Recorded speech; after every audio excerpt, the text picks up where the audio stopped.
True happiness is to enjoy the present, without anxious dependence upon the future, not to amuse ourselves with either hopes or fears but to rest satisfied with what we have, which is sufficient, for he that is so, wants nothing.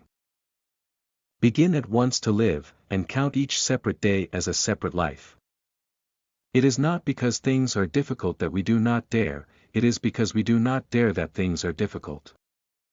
We all sorely complain of the shortness of time, and yet have much more than we know what to do with. Our lives are either spent in doing nothing at all, or in doing nothing to the purpose, or in doing nothing that we ought to do.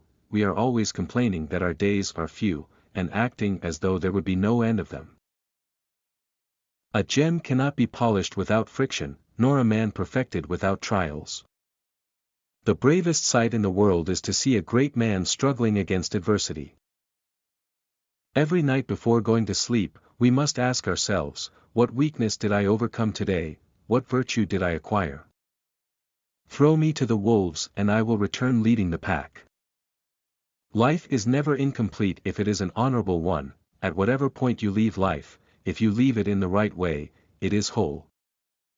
We suffer more often in imagination than in reality. You want to live, but do you know how to live? You are scared of dying, but tell me, is the kind of life you lead really any different to being dead?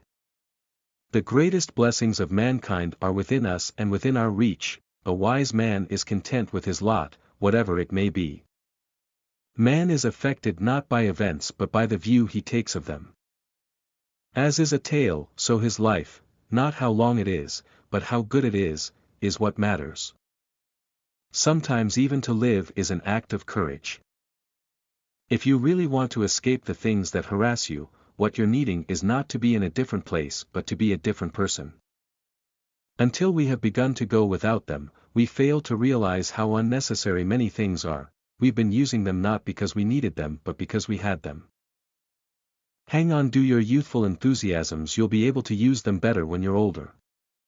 It is not the man who has too little, but the man who craves more, that is poor. If a man knows not to which port he sails, no wind is favorable. Luck is what happens when preparation meets opportunity. He suffers more than necessary, who suffers before it is necessary.